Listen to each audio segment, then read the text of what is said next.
Well, all right, everybody. Let's see. Let's get down to business. Thanks for joining me tonight. We are doing another live stream. We're hitting up a new riff barrel for Diamond in the Riff number 3, which is kind of cool. Back when we did the very first new riff, we didn't know if it'd be the first or the last. So it's kind of exciting that this is the third one we've got going for us. We have 3 different samples here coming from New Riff. Unfortunately, their timeline is super tight, so it's really hard to get samples out to extra people as well. But there's plenty of stuff going on. Oh, good to see. We've got some folks drinking Diamond in the Rift number 2, which is a really fun one. I really enjoyed that one. The profile they gave us for that particular selection was really, really fun and interesting. It was probably the most oak driven, kind of like toffee fudge that I've gotten out of a new riff in a long time, which is pretty cool. We've got 3 samples here tonight. I think this is probably the last barrel that we will have to do remote from New Riff itself. There's probably about 20 more barrels we'll need to do remote before then. But when we come back for Diamond in the Riff 4, it should be back at New Riff, which would be kind of cool because we can have up to, I think it was 8 people, maybe up to 10 people. So that'll be one. It'll be good to get everyone, kind of get the band back together in person at the distillery up in Covington, Kentucky. But to break it down for tonight, probably going to go about maybe half hour, 45 minutes. If you have questions, drop them in the chat. If not, I'm going to taste and throw out all the notes. I'll write them down. I will get them in the email digest for tomorrow, since tomorrow is the barrel update. We have holy shit, we have a lot of fun stuff coming from the barrel update tomorrow, including some barrel proof fun, which is kind of cool. There's been a lot of barrel proof shenanigans and news and buzz going around. But tonight we're focused on New Riff, so I'm looking forward to this one. New Riff has sent 3 samples for this, which is par for the course. They send them kind of different ages. They ask you a profile that you want.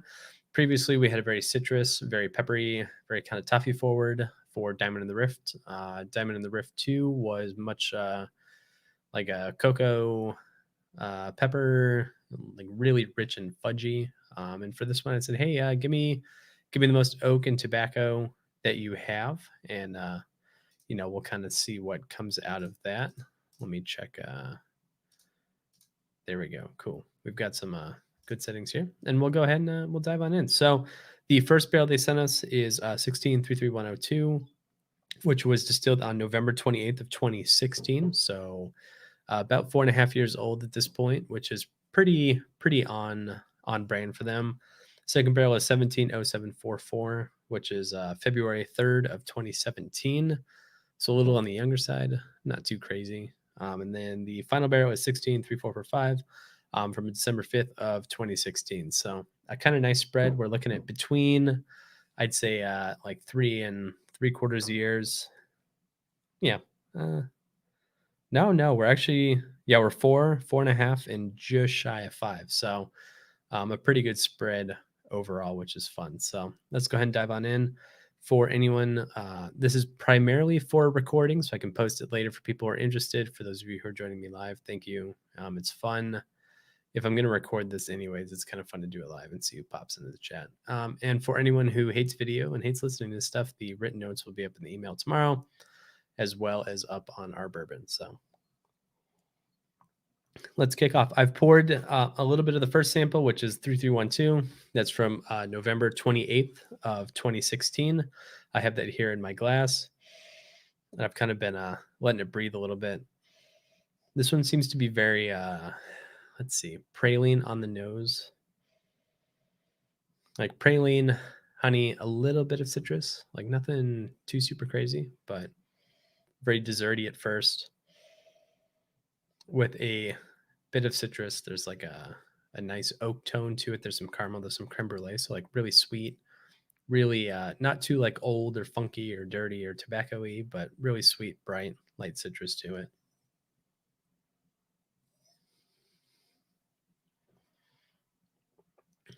On the palate, it's I'd say it's about medium. It's not too hot. It's not really too thin either.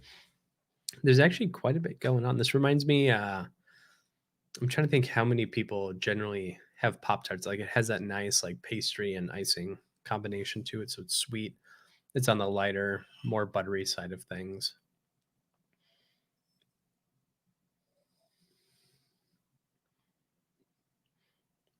It's got a good mouthfeel. I'd say it's probably I don't have the proofs on these, which I'm actually okay with. They're on the sheets behind me. This is actually drinking really nicely. It's got a little bit of punch of ethanol. It's not too crazy. A little bit of pepper, a lot of orange peel. This drink's very citrusy. This kind of reminds me of a old fashioned with like a lighter wheater style bourbon. So it's like caramel, creme brulee, a little bit of honey and melon, some like pepper, almost like a white pepper. Like it's very bright. It's like very punchy. The mouth feels pretty nice. And the finish is long too. It's long, like light and citrusy finish, which is interesting.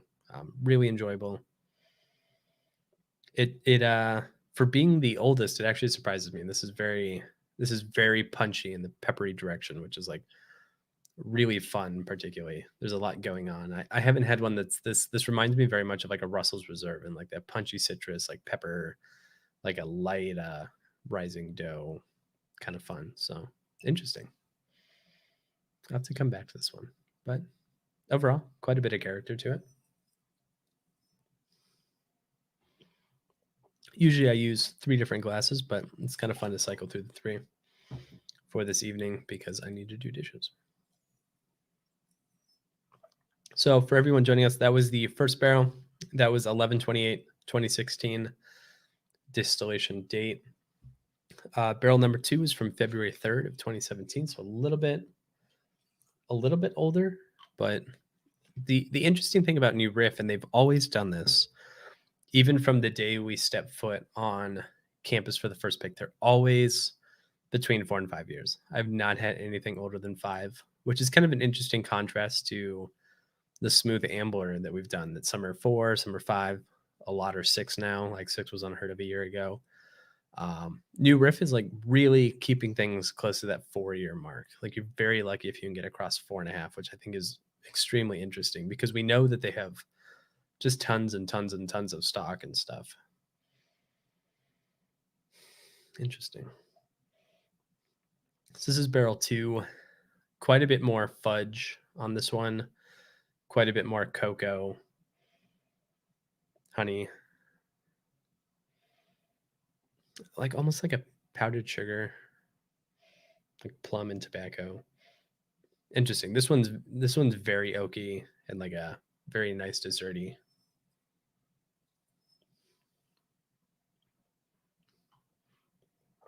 A little bit lighter on the palate.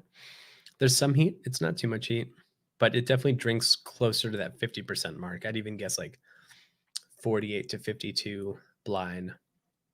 Not a ton of finish, not a ton of body. It's oldest on the nose, so it drinks like really, really musty and funky and cocoa forward on the nose, but not a ton of that is there on the palate. So interesting. It like on the nose, like it hits you like it'd be like incredibly pungent, it'd be incredibly powerful, like really old and musty. But once it hits the palate, like it kind of wisps away, which is interesting. It reminds me of some of those older scotches where they're really complex on the nose, and then you realize they're like 41.2%, and you drink them on the palate and the finish, and they kind of scoot on off. But the nose is fantastic. This is I would have guessed that this was much older than the very first barrel. I would have expected this to be um, not even just like a little bit older, like significantly older.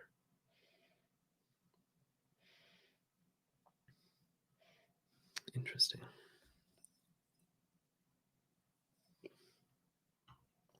Hmm. Okay, so there's a little more character on the palette there. It's still not as interesting as number 1. There's still plenty going on. There's some interesting stuff. It's musty. It's musty and like very cocoa forward on the nose, but the palate has none of that. It's like a very light oak, like a light praline, like a light cinnamon. Watering it down quite a bit. Yeah, it's got all those notes, but it's kind of flat. I wish I'd remembered the proofs on this, but this one drinks for being quite a bit younger. It also drinks way lighter on the ethanol as well, which is interesting. It's really not my favorite. We'll come back to it though. We'll give it another fair shake before the end. I'm just kind of rinsing my glass here. But yeah, so interesting. So the first profile was like bright, citrusy, peppery, really, really savory, really creamy, really fun. Second one was old on the nose, old toffee, tobacco, taffy. That's really doesn't carry through on the palate. I think that's kind of disappointing. Let's see about number 3 here. This there we go. This was distilled on 12/5 of 2016, so this is getting back into that older vintage by just hair shy of 60 days. So, all these are very, very close together. Nothing is super crazy. There isn't a ton of like, one isn't like 8 years, the other 4 and 6.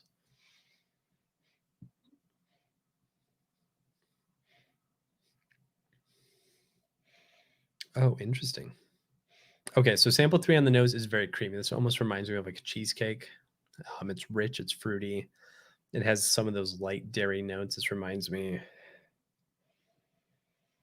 It almost reminds me of like an Old Knob Creek, how it has like that really richness to it. Like it has that like toffee nougat, almost payday without too much peanut, with a light fruit. There's almost like a blackberry too, which is really interesting. Yeah, it's fruity. It's like some of those younger like sherry malts on the nose. Yeah, it's like a Knob Creek meets like a port finish, which is kind of fun.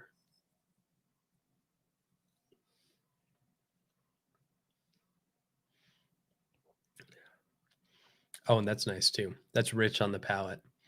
Lots of berry fruit, lots of sweetness, lots of tobacco like caramel, cocoa, pepper. Really rich on the palate. This one almost tastes lower proof too, but it has like a big viscosity that hangs on to your palate as well, which is interesting.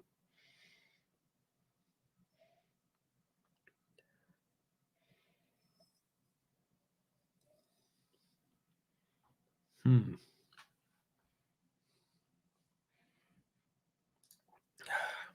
Yeah, Jacob, this is a really good point. 1 and 2 were less tobacco than I expected. This is really clawing it in for me. This is it's a tiny bit hotter than 2 on the palate, not quite as hot as sample number 1, but there's a lot going on. Yeah, sample 3 has like a really nice color to it. I'm trying to get this in focus here. Um, this one seems to almost have more of that barrel influence than 1 and 2. Even though 1 was older, I think the barrel is definitely interacting more on number 3. This has like a pepper cocoa. This definitely has that tobacco note I was looking for, like a light raisin bread. And it's interesting because it's really vibrant on the nose, and the palate is more of like a pungent, syrupy texture, which has like a nice mouthfeel to it. I'm trying to think. It's been a couple of years now. Smooth Ambler used to release some MGP stock at like really low proof, and this is something that David Jennings at Rarebird 101 and I bonded over for a long time. Like we loved like those people chasing like 60% plus ABV smooth ambler barrels, and those were just like the apple of their eye. And David and I were on the other side chasing like 43%, 45%, like 47% smooth ambler barrels because they had this like funky richness and just like this delightful dessert character. And this is kind of what reminds me of that. This is like that old MGP character, but like those really low proof casks. It wouldn't surprise me if I didn't see that this was over like 52, probably like 50.5, like, in under. Like this is not a high proof genius. Hmm. Yeah, rich on the nose, rich on the palate. It doesn't have the longest finish, but it's definitely the longest of the 3. It reminds me of like spice drops, like a big raisin bread, like caramel, cocoa, kind of like port wine. That's some pretty nice stuff. Okay. So initially, I think 3 is definitely to my preference. Meanwhile, we have a great sample in number 1. I think it's pretty clear. 2 is okay. Like 2, I don't think is bad by any stretch. I don't think 2 is really the best pick for me. I went ahead, I put some stickers up. It's probably kind of hard to see them because they'll be blown out by the lights, but I can mark what place is what. I used to have a problem. I'd have to like rubber band the sample that I liked best. And I think that we'll go ahead and knock 2 out here. Nothing wrong with it. Totally good bourbon, but 1 and 3 are just way better. Especially this 3. I'm really, really liking this 3. So let's tuck this guy aside. I'll compare. I got a little bit of 1 here, comparing it to, and kind of diving in here. So for everyone who's joining me, this is picking New Riff Diamond in the Riff number 3, which is our third.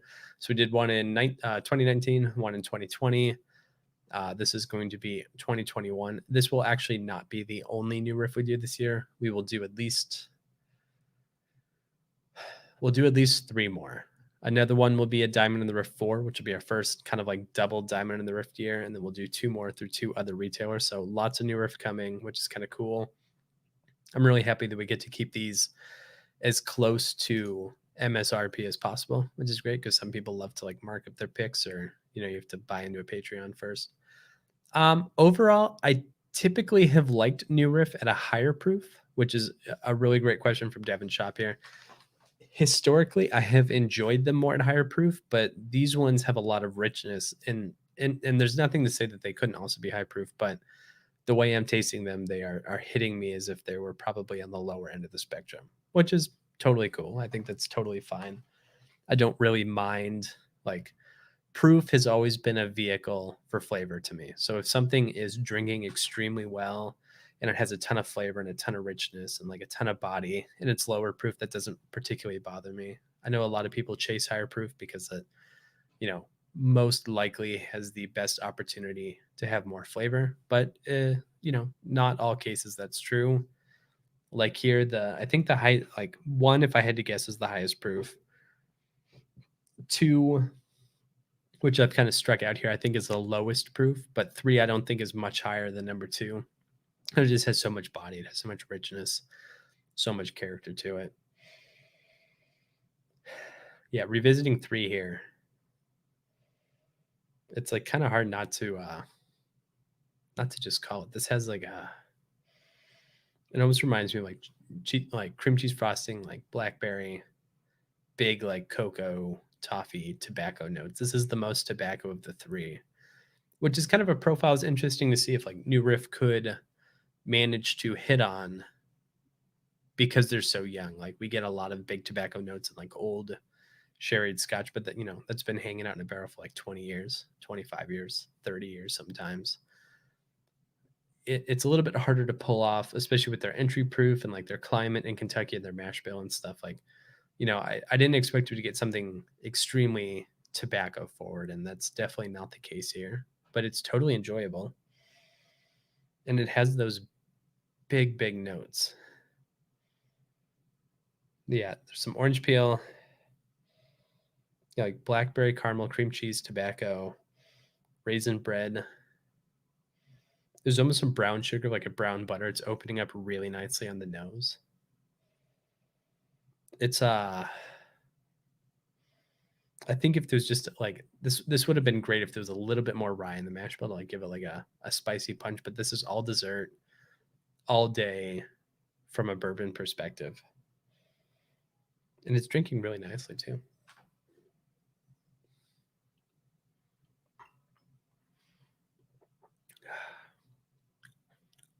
Yeah, I think that might be the ticket here. This is probably on the faster side of a barrel selection, but really enjoyable finish. I think the finish is probably the best part for me. Number 1, I really love the nose and palate, but the finish kind of fell flat. Number 2, the palate fell really flat. It was just kind of like it was like thin and not that interesting. Number 3 has a great nose, really enjoyable palate, really strong finish. Like this finish goes on for a really long time. I would actually love to see more New Riff put in blinds, because I think it'd be interesting. Like we all know that New Riff is extremely young, from like a not like it's young like 6 months or 6 days, or, you know, some of those 9-month, 1 year, 2 year bourbons. But, you know, New Riff is not letting out a ton of 6 year, at least that I know of. They're not letting out any 8 year, like 10 year that's produced on the grounds. And I know that some of that is based on policy, but I think this would do really well older, but it's drinking really nicely young. So I'm going to go ahead and call it. I think that it was really close between 1 and 3, with it going pretty handily to number 3 as well. There's a lot of great character here. This is a barrel 3445. It was distilled on December 5th of 2016. Let's see. Yeah, this is a great question from Jacob Brunch. So a lot of people, it kind of kills me. A lot of people I know go on barrel picks and they try and pick like the least on profile barrel they can because they want it to be like fun and like, to be really interesting. Like we wanted the most like off profile. And I don't really ascribe to that. I think that when you're picking a barrel, especially when I don't have tons of people around me, because like I love going to distilleries with like 5 or 6 people to help me pick, and that's kind of not a reality in COVID. And like that, it's kind of fun to talk about like, oh, do we want something a little unique? But like right now, people are just going bonkers for off profile selections, and I don't really think that's a great choice. Like I think you should pick the best barrel that they have, especially when I'm the only voice that's saying like, hey, like we picked a new riff, it was amazing, but like people understand what new riff usually tastes like, and I think that if the best product is the one they have that fits their profile, then like absolutely grab it. I don't really like picking off profile just for the sake of picking off profile unless it's unless it's like far and away the best profile that's on the table that day, and they usually aren't. Like they're usually there's a reason they're like funky and kind of crazy and off profile. And if I'm not feeling it, like there's no reason to make that the selection. Like I think you should always pick the best of what's on the table. Um, yeah, Devin, great question. I'm just marking this here as the winner because I'm glad you've printed these. So, technical question, super great question. So, we go by the lottery system, which is the most fair way for how gigantic the subreddit is. A barrel yields between 180 240 bottles, and there's 175,000 people in the subreddit. So there's a little bit of a supply and demand mismatch. In the next couple of months, we'll start dropping multiple barrels at one time. So if we're doing maybe say an Elijah Craig or a Wild Turkey, we'll drop 3 or 4 barrels at the same time. So there's more supply for people to hit. But in the meantime, I always take, if there's 252 bottles in the barrel, I grab 252 random names out of the sign up, and those people get 48 hours to make their bottle buy. And if you don't want to buy, there's no pressure. Like just don't do anything, don't purchase. And the leftover slots at the end go to the entire email list. And I say, hey, there's overflow. You can start buying in 20 minutes or right now or today at 4 p.m. And those people know when to hit up that link. So it's a difficult problem because there's always more demand than supply right now. We're scaling up extremely quickly. We did 1 barrel in 2019. We did 9 barrels in 2020. We're going to do 36 to 42 barrels here in 2021. So there's some scaling up. We are bringing up supply to meet demand, which is good. But not every barrel is going to have extra bottles hanging around, especially some of those big ones like Brussels, Elijah Craig, single barrel, barrel proof, etc., etc. I'm dropping a hint there. So lots of crazy stuff going on. Unfortunately, it's probably going to be into early 2022 where we actually have the barrel select hang around long enough to have people, like go to bed and wake up in the morning and buy some, or maybe want to get a second one. But we are working very strongly to get to that point. So that's like a really big aspect of where I'm trying to end up at. Which would be nice. Like it's kind of like trying to buy like Taylor Swift tickets right now. Like there's a like there is a lot of demand, and we're scaling up, and the demand is currently ahead of supply, but the supply is going to catch up really quickly. Yeah, I mean, bourbon demand is insane. It's crazy. Jacob, really good observation. This is an Ale Asylum pint glass. It's a local brewery here. I don't love them because they're part of the Tavern League, but I'm told that they cut their ties with the Tavern League, so I'll be back when I get some confirmation of that myself. But they make a great beer. They love making hoppy beers.